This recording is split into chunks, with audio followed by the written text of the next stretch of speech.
Mr. Sarjo can please briefly introduce yourself. Good morning, and thank you, Kaddy. As you mentioned, my name is Mr. Sarjo Khan. Um, Currently working as customer service director in Colmium. Been in the telecom industry for the past 17 to 18 years. The BSc and MSc. Thank you very much, Mr. Sarjo. Cherno Jallow, can you please briefly introduce yourself?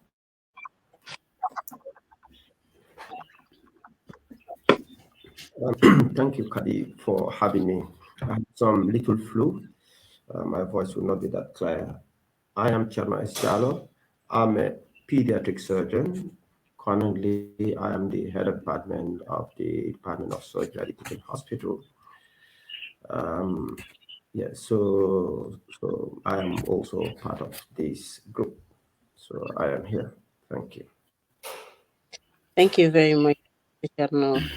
And I am your host, Kaddy Jobe.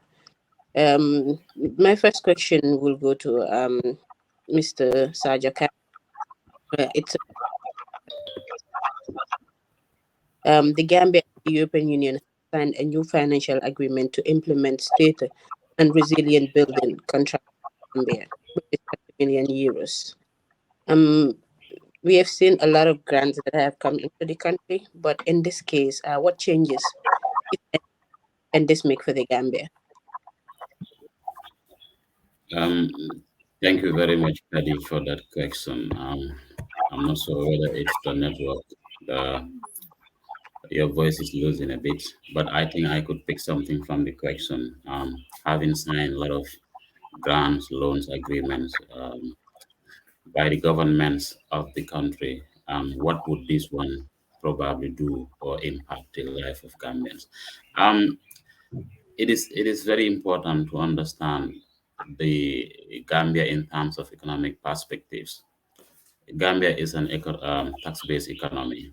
We have very little production in the sector, in the industry, thus leading to a lot of collaboration in terms of loans, in terms of grants from developed countries, from donor organizations and unions like the EU. It is not the first time the EU is granting or providing grants to the Gambia.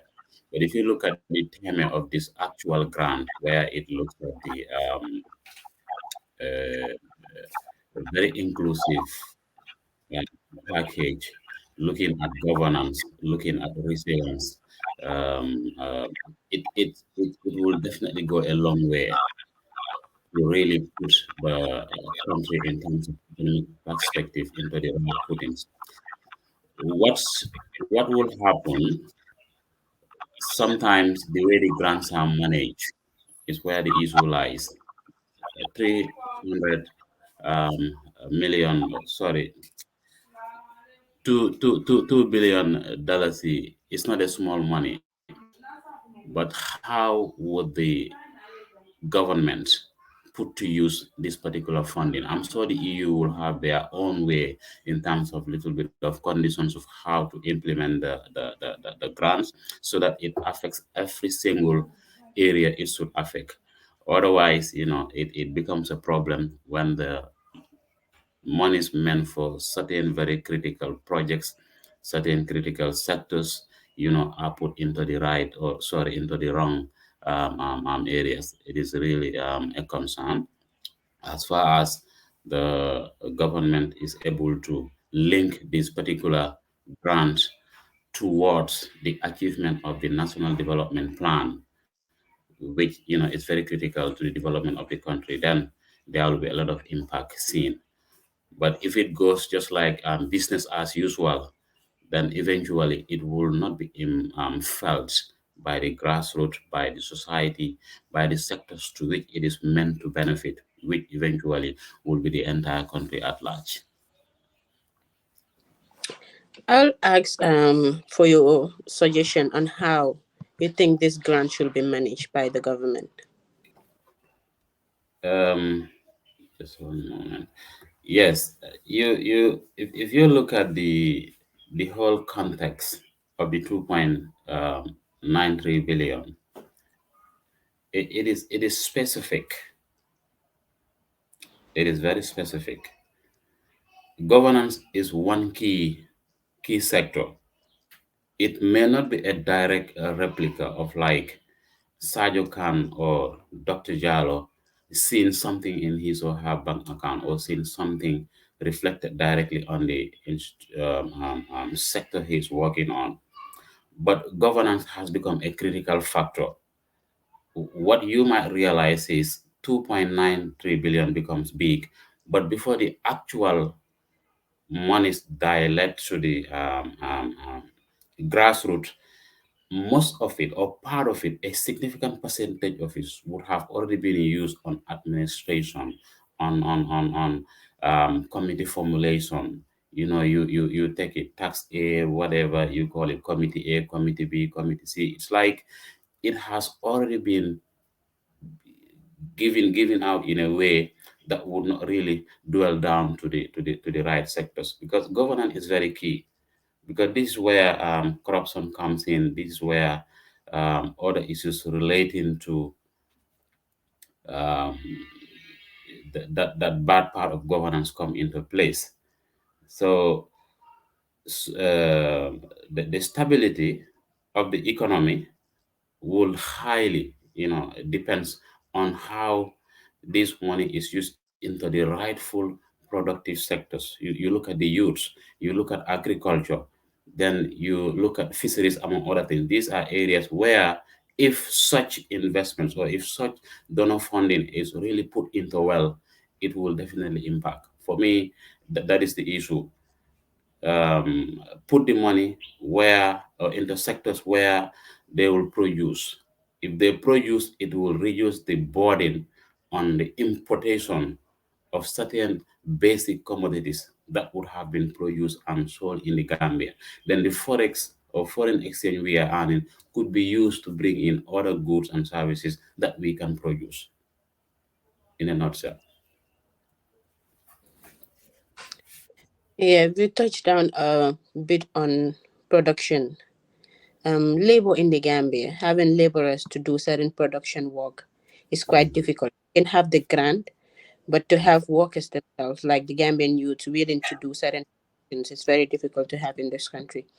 How do you think government can maneuver that situation? Because a lot of these construction workers are for, and a lot of these labor workers are foreigners. They come from other countries into the Gambia, and anything that they gain, they're taking it back to their country for development. How can Gambian youths invest or invest more in production or be willing to be laborers in production companies? Very, very important assertion there, Kaddy. But before I just proceed into the actual response, I just have one thing to really put through. We have behavior and attitudinal problem in the country. Yeah. Every, or you can say most of the youths today, it could be as a result of history or like time series event that happens when the youth see that probably nothing is being done for them. But if you ask yourself what I can do for myself, what I can do for the country, then the behavior becomes something different. But we have this attitude by most of us that if you don't definitely go out of the country, get to Europe, get to the US or wherever you are outside the country, you can't make it. And that is wrong. You're very right. If you look at the production sector in the country today,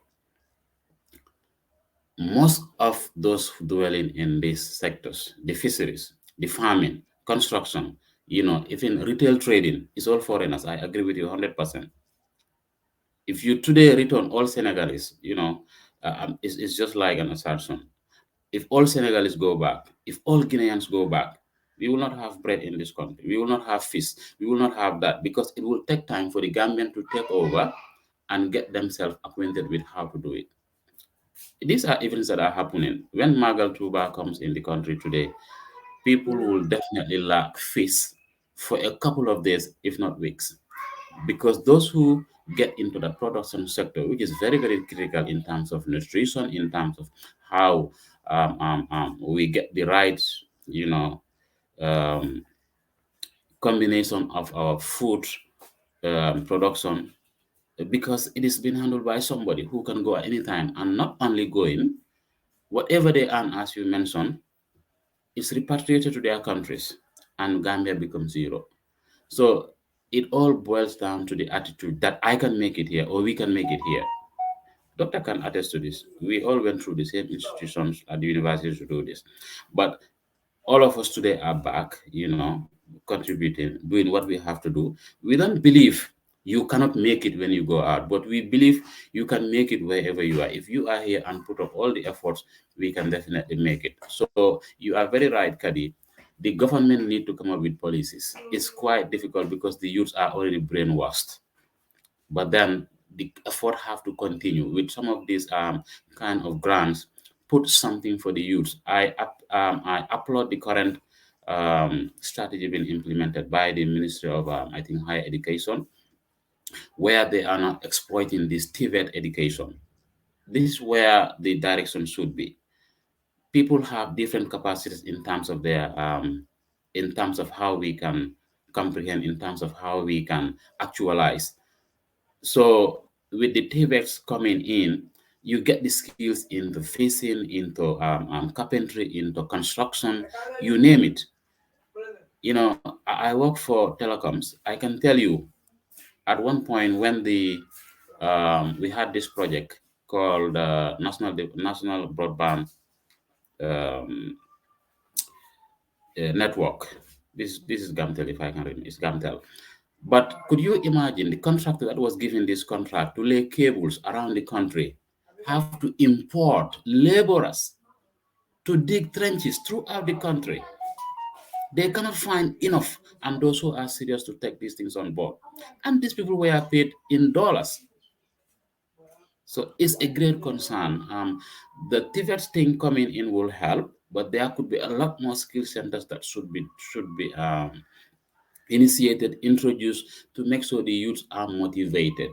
Some kind of motivational career development part has to be, also developed, because they have to believe in themselves. If we don't believe in ourselves in terms of we can do it here, it becomes very, very, very difficult. But the government have to come up with those policies. I know they are doing, but it is short. It falls short of what actually will motivate the youth to stop like the back way, or to believe it can only be done outside here and not here. And people are doing it here.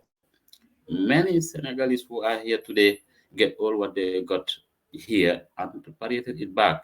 You look at the other sides, Guinea, they are here. They're controlling all the businesses. Where are we? Because we don't want to start small. We just want to start and get to the height from the word get go. That's not possible.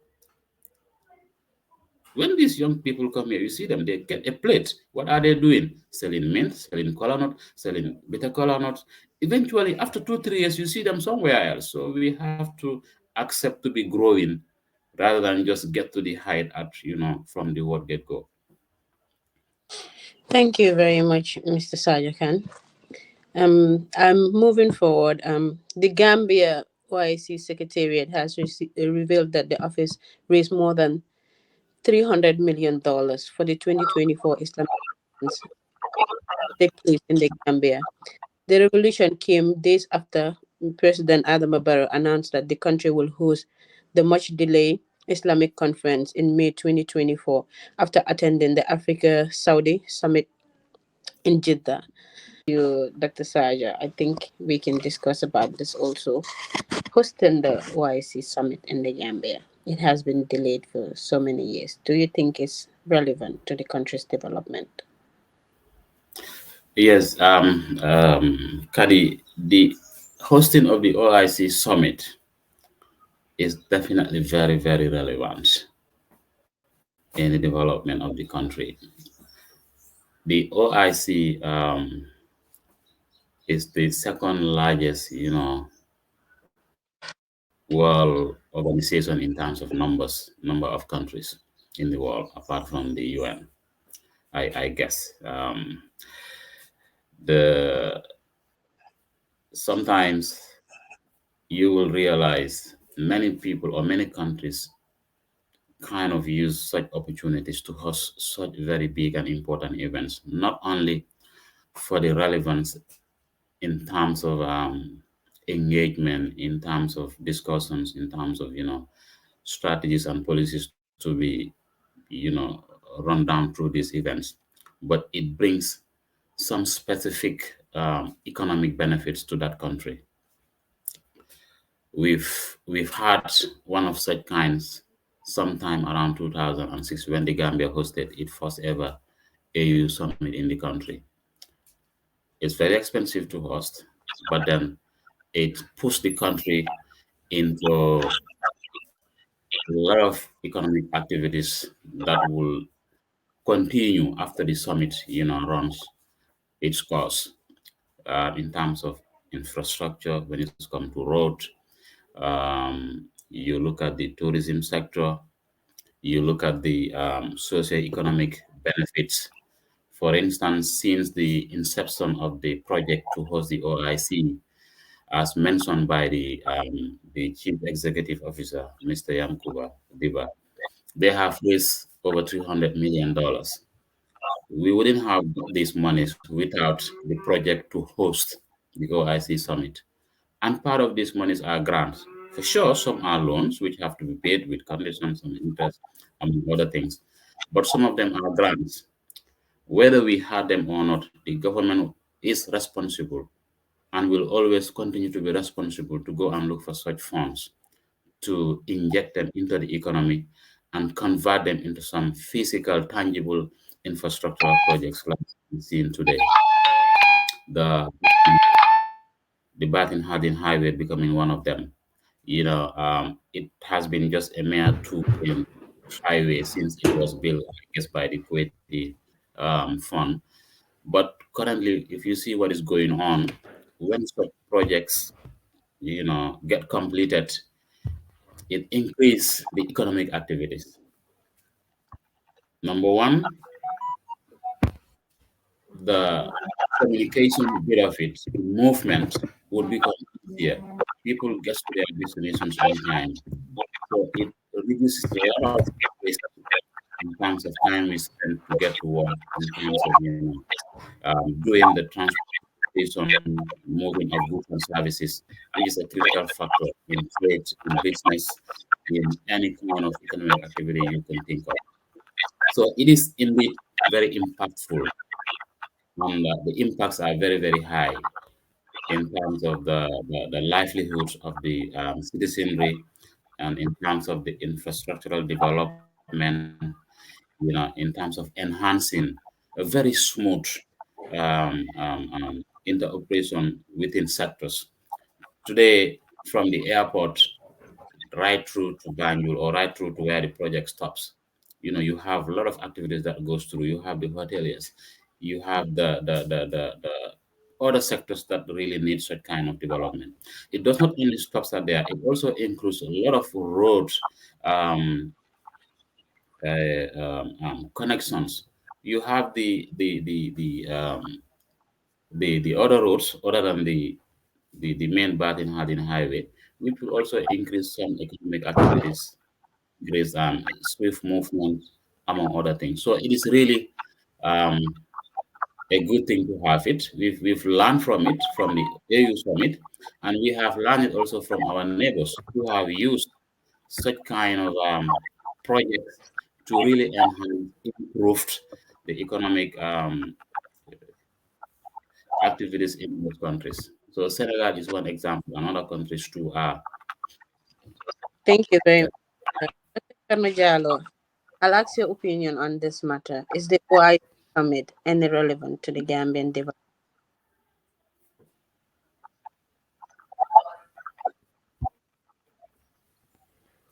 I'm sorry for those hitches, and then thank you, Sarjo, for um, taking up the debate. I've been having breaks. I don't have the opportunity to hear you. Hosting a summit for any country comes with a lot of advantages.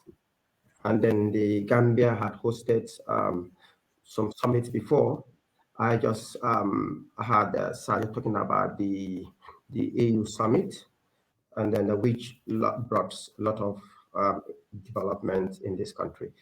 And hosting the OIC certainly will boost infrastructural development, will boost our tourism sector, will have an impact on our economy because of the monies that will be invested here. So Sadio can't um, knows that very well.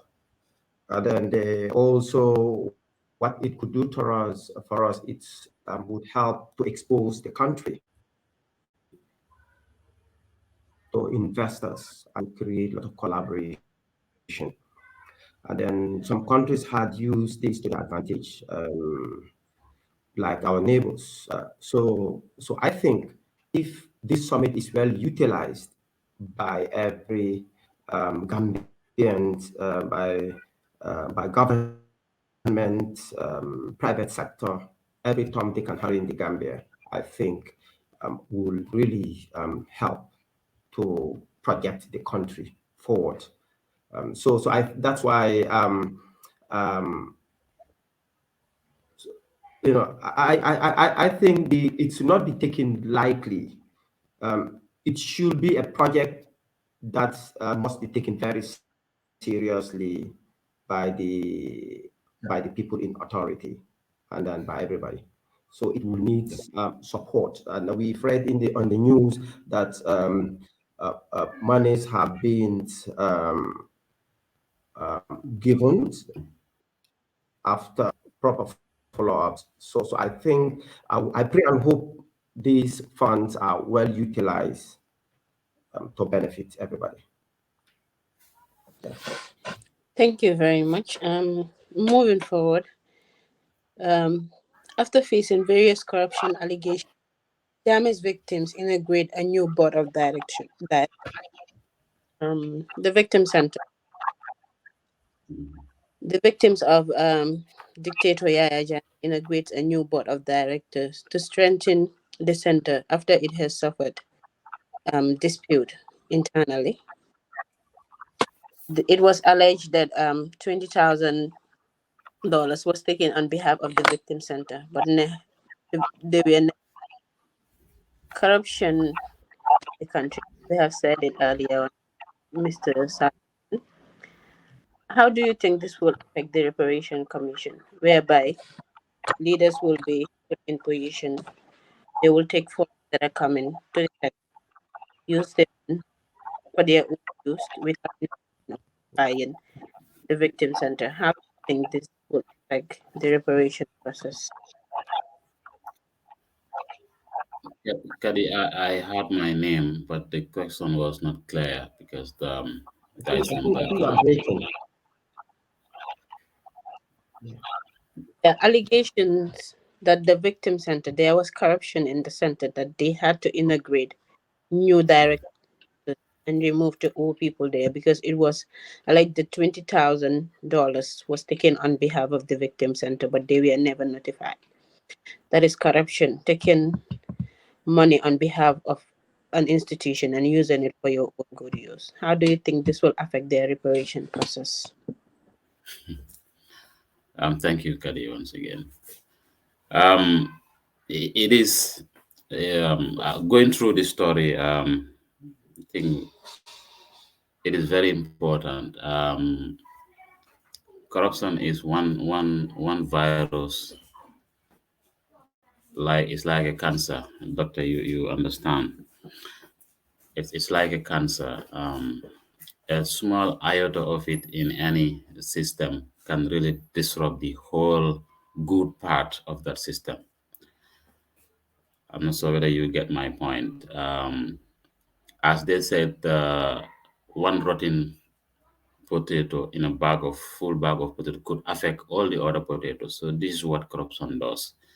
Unfortunately, it is still very prevalent in the country.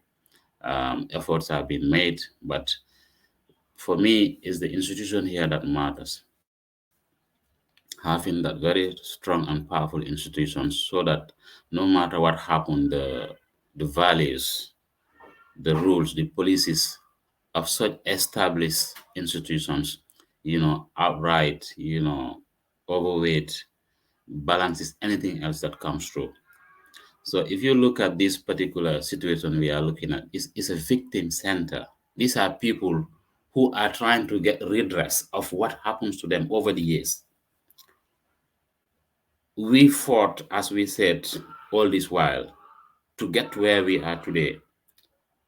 And we know people had went through very, very, serious issues. I don't want to go, that far. But the fact of the matter is, if you took me out of that distress, saying that, okay, we are going to reparate, we are going to um, prosecute, we are going to do A, B, C, D, at least to ease that, history of the bad luck of whatever I had in me.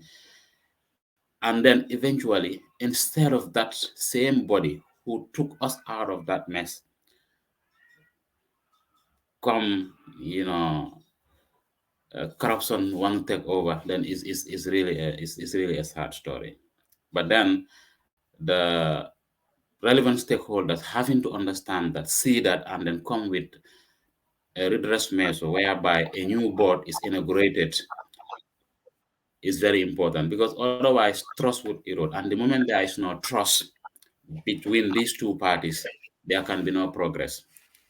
You have no right to use the money, even if for other purpose, not for your own purpose, without the consent of the people for which these funds were really generated or created. For me, that is the matter. It's not about whether it went to your pocket or somewhere else, but it is something, it was meant for something specifically. If there is any change of direction or any change of vision, these stakeholders should have been notified and they should have given the approval of that. So, as I said, corruption is a virus.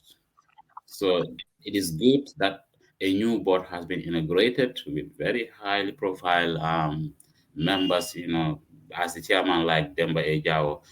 I think at least we can have that kind of like relief that we think it will now from henceforth, you know, being process is being executed in the right direction. But it is not fair, to be honest. After having to go through all the trauma all these years, only to be given assurance that you are now going to be taken care of, somebody from somewhere who is supposed to be the helping hand gets to be the now destroying hand, then something is wrong. So I think it's a right move to get the new board, and not just to get the new board, but to get the right board. Mhm. To get the right board and to get people to behave ethically, do you think institutions should make it mandatory for their leaders to be taught ethical courses before giving them certain positions? Like before the inauguration, you go to an institution, learn about ethics before you're given certain position. 100%. 100%. Sometimes it's not a question of whether they even know or have that background of ethics in terms of running certain very key positions. We are humans and we tend to forget. And some we tend to forget. Not even tend to forget, but we forget. I learn, it doesn't mean I have everything I learn at the back of my mind. We are human. So we need to be reminded, and this has to be happening frequently.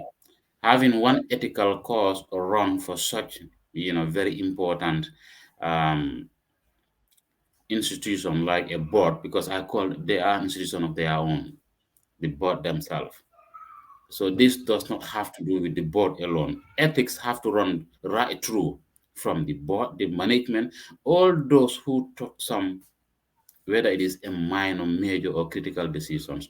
Because remember, whatever single decision you take or took will affect every other variable in that particular institution, whether it is the human, whether it's the material, whether it's the systems, it affects it. So for me, it's not only about a matter of having the training on ethics, but having recurring reminders, recurring orientation, recurring training on ethics, on policy guidelines, on principles, so many other things. Because leadership for me embodied everything, because you are an inspiration to the rest. So if you miss any very strategic quality, you mislead those who are under you, because they are looking up to you. You are inspiring them. So if the inspiration goes wrong way, the whole process also goes wrong way.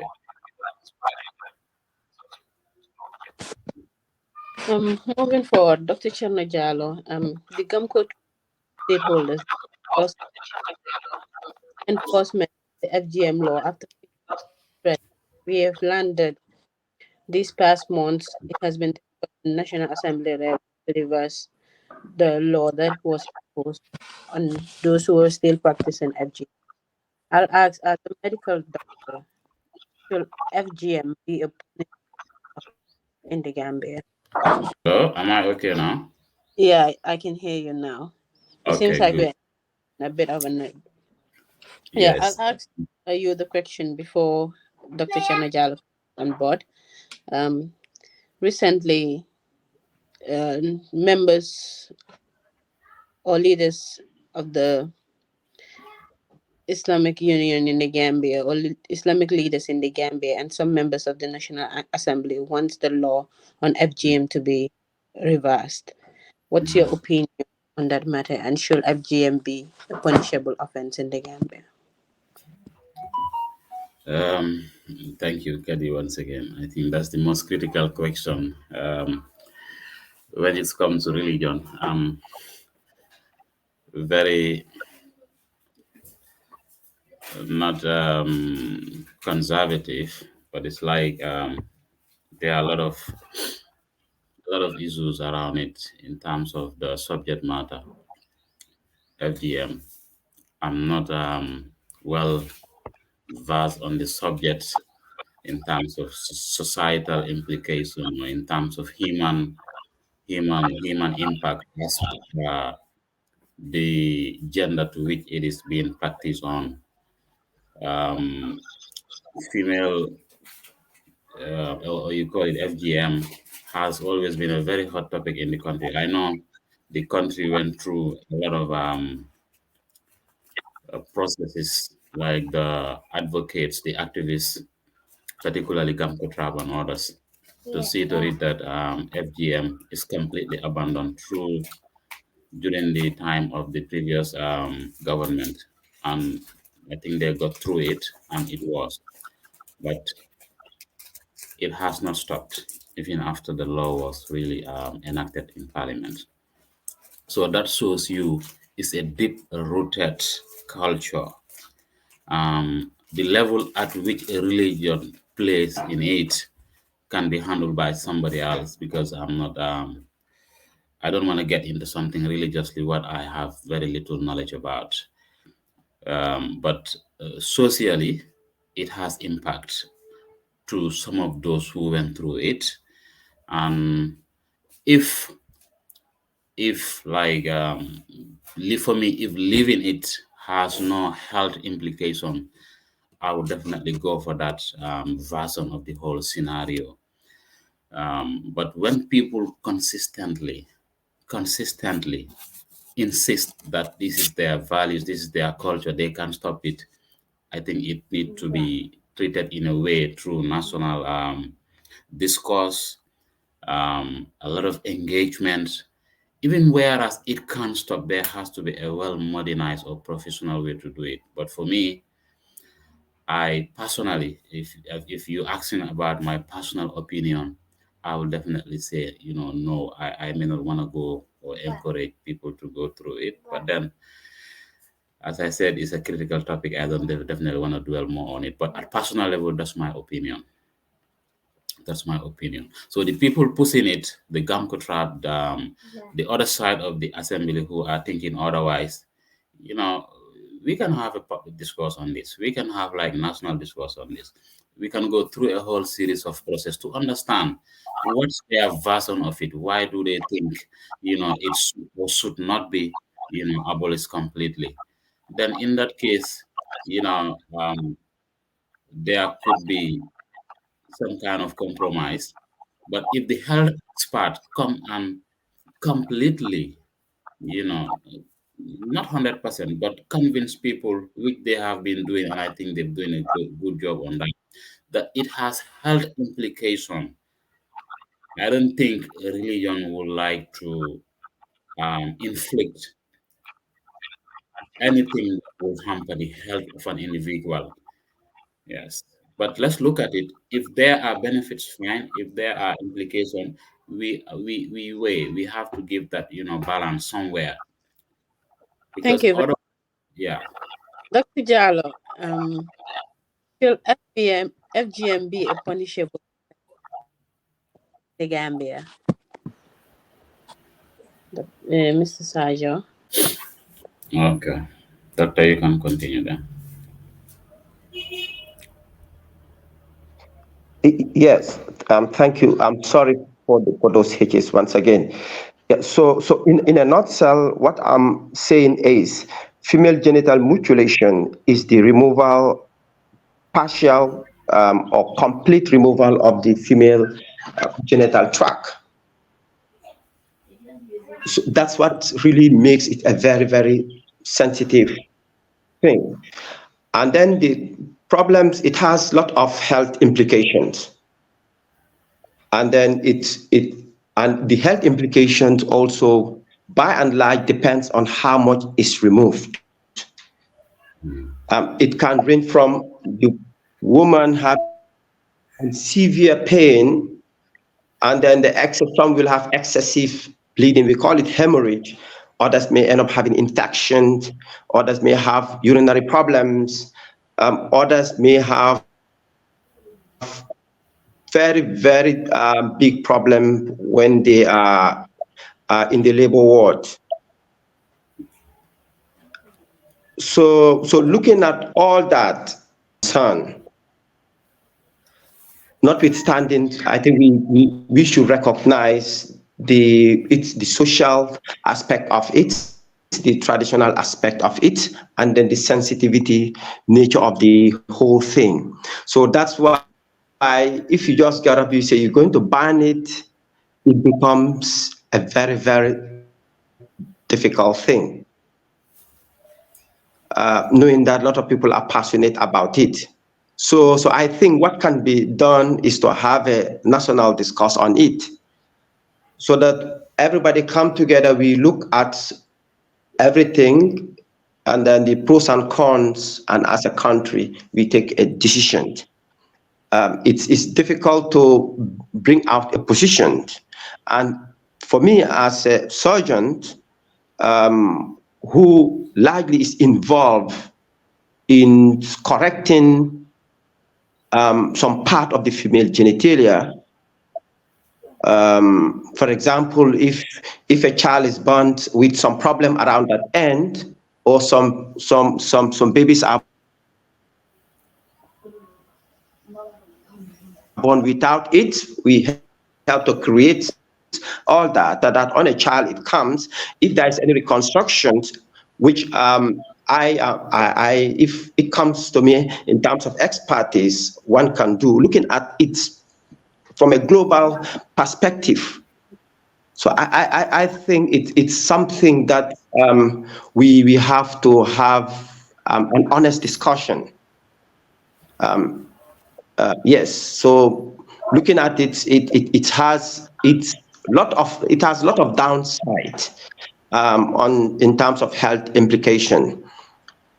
So banning it totally, I think, look, as human beings, I think me seems trying to be a bit critical. I think me seems to be a bit too much outrageous, if I should be blunt. But probably trying to look at the whole practice and see how best to develop it, or probably you may call modernize it. We may guide them to do it in a way not to do anything that may be harmful. Because if it's tradition, you want to remove something, you want to remove a tissue, maybe you may be guided to remove something that may be maybe a form of a formality, if it's that would be accepted, so that you don't remove anything in the female genitalia that would have a long-term effects on her, ranging from psychology to very terrible health implications. And also thinking through, I wonder what they used to remove it, and then this put our children at, or our women at risk of infection, put them at risk of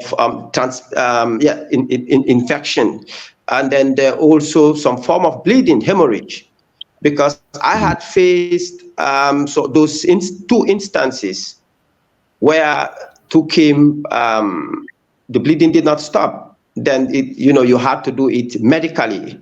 You could, as a doctor, your life, your position is to save life, ameliorate any form of suffering. Then you had to intervene and stop any form of bleeding. And the body will make it very clear, doctor, we don't want this thing to be reversed. And then it put everybody in a very difficult position, knowing that there are a lot of health implications. So probably going forward as a country, we may look at the practice in totality, advise them what to use, how to do, not to remove too much or anything that would be harmful. Because if it's tradition, maybe if you advise them just to remove maybe a skin, or something, if that would be allowed.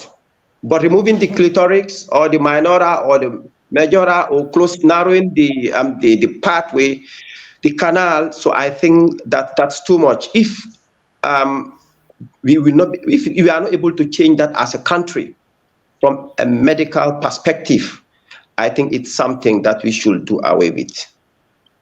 But Thank you. I think still we can have a compromise. Yeah. Thank you. I'll ask you a question.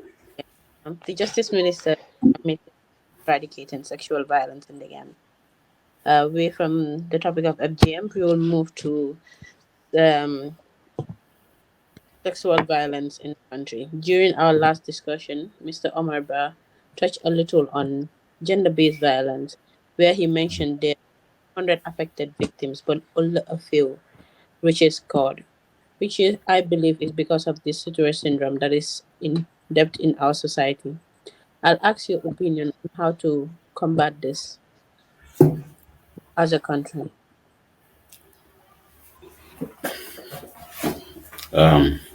You mean me?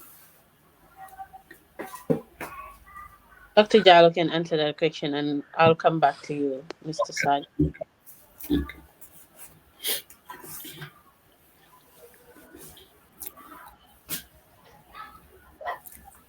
Hello. Yeah, we can hear you loud. Yes. So you're talking about sexual based Gender based. violence. I think, yeah. Hello. Loud and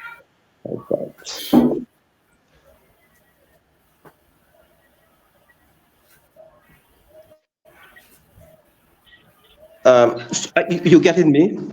Yes. yes. So if you talk about sexual violence, this is a term that is used to describe any sexual activity that happened without consent.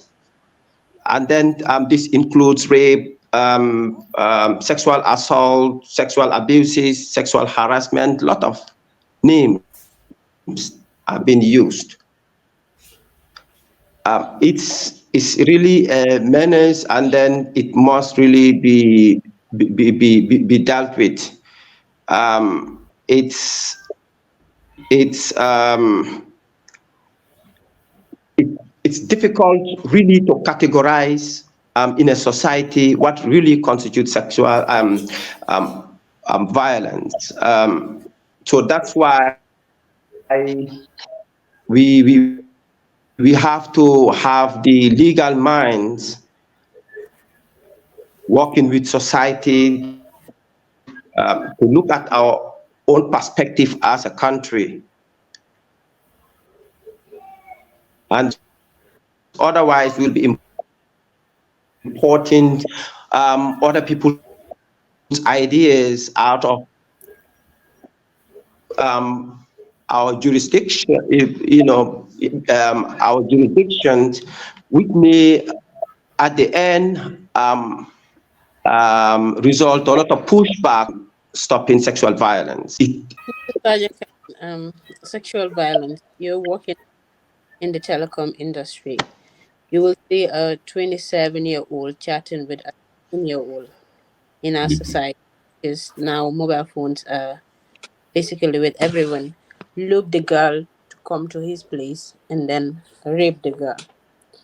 Being a young girl afraid to speak out, how do you think this can be eradicated in society, and what role can the telecom companies use to stop? Um, Thank you, Kaddy, once again. The very important topic, very important issue, for just one single reason, because of our values. Um, Today, the ongoing of these violences, I don't think they are decreasing. I don't think. But the culture where we find ourselves in, the values, does not help in handling this situation. Before I get to the telecoms, because what happened, you even start these processes of going through the legal matters concerning a case. Before you know, the families have already withdrawn the case, just for one simple reason: we have to protect our family, we have to protect the girl. It's I can understand, but if we have to fight it, we just have to fight it. But the society is dipped into this culture of, having to cover. But when it's come to telecoms, um, this is where we categorize it under cybersecurity. There is a lot of cyber threats. Uh, People are exposed, not even young girls. Every single person, me and you, we are all exposed because we have no control measures. The key to get into these menace is to have a device. Today, who can you stop to use a telecom device? The smartphone, the tablet, the laptop, the desktop, whatever you call it. You deny your child the access to this phone. He gets it from a friend. He gets it at the school. He gets it at the street. You can't be on your child, head every single hour.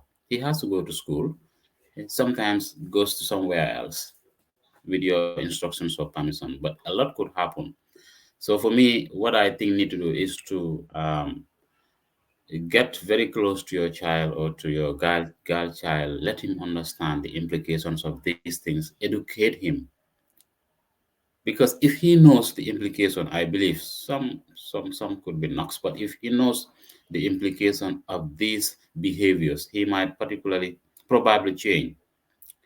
But you can stop it. As far as telecoms is concerned, you can't, because what can telecoms help is to help trace the perpetrators, right? That's the idea. You are sitting with your neighbor, chatting with him on a phone, and he is impressing you that he's in the UK or he's in Banjul or he's in Dakar. He's next to you, less than a kilometer, less than a kilometer. Because nowadays we know, we all have some little background of IT. You can use proxy and send your address somewhere else. So it becomes quite complicated. So only to wait and see that these guys you are abusing you on the Facebook, on YouTube or on whatever, is just next to you, and he could rape you. He could do anything to you. You come back home silent. You don't want to tell your mom. You don't want to tell anybody. You don't want to tell a friend until something else happens. One, pregnancy. Two, infection. Three, the how do you call this one, doctor? The psychological trauma or whatever. You thinking you have an Mm. issue. We have generations at the TRRC. We've seen it. But as far as telecoms is concerned, when it comes to direct user, we call it KYC, know your customer, like details are obtained to make sure every single telecoms medium somebody's using is well registered and stored somewhere. But if I am on Facebook, it's very difficult for you to have my trace. I can use a wrong profile, I can use a wrong name, I can use a wrong address, so it just become complicated. So for me, the best way is to keep them know, let them know, have continuous sessions, cybersecurity awareness. How can you get detracted? How exposed are you? How dreadful these things are? Then the parents also keep their kids in that way to let them know. Because for me, you hide it from them. You tell them don't do. When they go outside, they're on their own. So just tell them, these are the implications of doing A, B, C, D. Don't do this. If you have any issue, just talk to me. Let's have it together. Otherwise, kids, we know kids, they always want to do things on their own. They want to try things. Yes, but the Mhm. telecoms, just the laws also at the state level, regulation wise, some stringent laws have to be put in place because sexual violence is a global menace. It's not just a local, it's a global menace. Yes, so particularly in our culture here, so there are a lot of things that we don't want to expose our neighbors or our families because they have get into some incidents in this. As I said, it would not even get to the police case. It is withdrawn. And also, when it's come to prosecutions, I think examples have to be set. Otherwise, if I know if I do this, all I get is $5,000 fine, maybe 1 year imprisonment or 2 months. Who cares? I can just dip in my pocket and remove 5,000 and pay it, and that's the end of the day game. I go and do something more serious. So we have to sometimes be ready to take those examples, set it to whomever it happens to. It doesn't matter. But then society have to be safe, at least to an extent, for myself, for you to say, okay, my girl child can now freely go to school, can now freely access the internet for the benefit and purpose of him studying, researching, getting knowledge. But in the process, get exposed to certain things. So if I am not confident and sure my girl child is safe, and nowadays it's not even girls, it's even boys. We've seen it happening. Yes. So boys have been raped, they have been whatever. You've seen it. So it's like we are part of a global world. Whatever happens to the West is likely going to happen here, or it is already happening here. So let us educate our own kids on how to use these devices in the best way that will help them do their research, improve on their education, and so on and so forth. Then put in the laws that will protect them, put in the laws that will prosecute accordingly, and make it hefty. Thank you very much, Mr. Sarjo Khan. Moving forward, Gambia revenue 2024 target stands at 19 billion. Yankuba Dabo, the Commission General of the Gambia Revenue Authority, has announced that the annual revenue collection target 2024 stands at 19 million, despite the target for 2023 being 15.2 billion. Dabo expressed optimism that the authority will surely reach this target. It's not just discussed about how much revenue is collected in 2023. Sarjo, GRA and its tax collectors. What do you think of such set target for 2024? Yes, 15% increment is a significant number.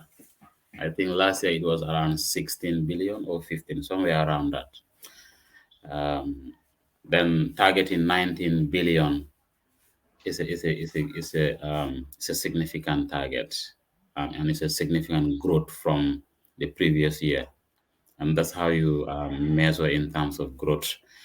But if you look at the total actual budget in terms of revenue, um, plus grants, is somewhere around 30 something. So the donors also holds a significant chunk on that, but we still have a deficit, I think, of about 4 billion or 5 billion, which the government have to look, or the Ministry of Finance, where to get those funds from. Um, GRA, they're doing pretty well in terms of the revenue mobilization. But then for me, I believe they can do more. If you ask me, yes, I believe they can even do more than the 19 billion. Tax administration is complex depending on how prepared you are. All what you need is the instruments. You need the tools. Um, we have a very um, sometimes low rate of literacy in terms of how such taxes are collected. I had a discuss. This was 2 days ago with somebody. This was about a retainer. We call it the withholding tax. Is one of the main tax element of the state. Even though it's like a liability to GRA, meaning you are keeping somebody's money. It's not your money. But most of these guys I talked about, they don't even know about it. They had the name withholding, but actually they don't know what it is for. He said, but I guess what this guy replied to me was, I think if people are educated more on this, they will appreciate it. Even though GRA is doing their bit in terms of the tax education through the medium, radio, TV, and others, and newspapers, but they need to do more in terms of how do I, as an individual businessman, understand what are these tax elements, what are they for? It helps. If I do a supply of goods and services and I am charged, um, I charge $100,000. I may be a good taxpayer, I may not be a good taxpayer, depending. So what GRA wants is to make sure the guy paying for these goods withhold a 10% amount from this amount, so that in case I am not a good taxpayer or I default or whatever, they can use that money to complement that tax. Otherwise, it's my tax money. I can always claim it through tax return or whatever. So GRA has a lot more to cover. There are a lot of people today in the country who are not paying tax. A lot, I can tell you this. They know and they are doing all what they can to improve on it, but they need all the tools, the avenues. They have the resources. One thing I like about them, about GRA, is that they are investing a lot on their human resources. Yes. They're giving a lot of training to their people, to their staff, to be able to really execute and implement the tasks assigned to them. For me, that is good, but it's one thing. The other thing is, how are they now able to identify every sector, every individual, or every avenue where tax will be collected from? I believe if that happens, I'm not saying they can double the number, but they can at least add 50% to it. So they can definitely do more. Achieving 19 billion, I don't think is a big challenge to GRA.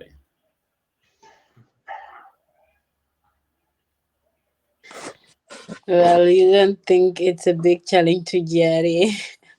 No. I guess they can double it, as you say. I'll ask again, what alternatives do you think they can take to help maximize more than 19 million target, 19 billion target rather? Yes, one of them, one of the strategies they can which they have already started is their I'm not I can remember the system they have launched early this year, but it's a good system that is all inclusive to really minimize human interference into the systems. Um, Revenue collection is a very critical task. It's not only about GRA, but every single entity that has to has some earning means, and every institution has, need to put measures on how efficient and how risk-free. It cannot be completely risk-free, but at least risk mitigating measures in protecting the revenue collection and the revenue collected. It's one thing to collect it, it's also another thing to, protect it before it gets to the wrong hands. Um, what happens the moment you automate the process in such a way that there is little interference people can do to interfere, then it can help, because there could be a lot of leakages. Sometimes they might even be collecting more than that, but there are leakages. So the automation is what helps stop or minimize these leakages. So for me, whatever happens, let them go. Automation, automation, and automation is the solution. Thank you very much. We're almost at the end of the discussion. Dr. Cherno Jallow, do you have any opinion on this matter? It has been discussed this past 2 weeks that medical tickets will be increased from $25 to $100. What do you think of that issue? Yeah, I I must agree. Finance is the lifeline of any institution. Without money, it would be difficult for the hospital to run. And then, if you have to be very critical, some people may ask, what would $25 is do? Or $25 is not much, but considering the our society, the economic status of the majority, we really have to be sensitive that not everybody could afford it. So it's a very difficult thing. But when you consider healthcare, um, the things that are needed to be done to have a very good outcome that would finally result to reducing our mortalities, our undue morbidities, we really have to get the finance. And you can't get it without getting increasing your revenue. And one of the ways is to increase from 25 to $100. One may say the chunk is not much, but recognizingly it may be difficult for a lot of families. But looking at it also from the other side, you find out even these $25 is have been levied on people. Even the ones who can pay are refusing to pay. So it's not increasing the tariff to from 25 to hundreds.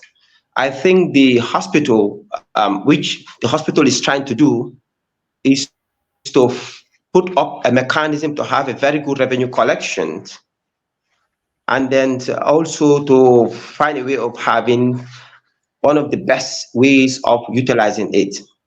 I'm glad the hospital now has invited two institutions and banks to come. They presented, they came and did some presentations, and then the memorandum of understanding is being developed between the banks and then the hospital, so that the banks will take over the revenue collections of the hospital. So in that way, some of the loopholes that are there would be minimized. So maybe if that works very well, there may not be a need to increase the from 25 to $100, considering the economic burden it would have on the ordinary Gambians.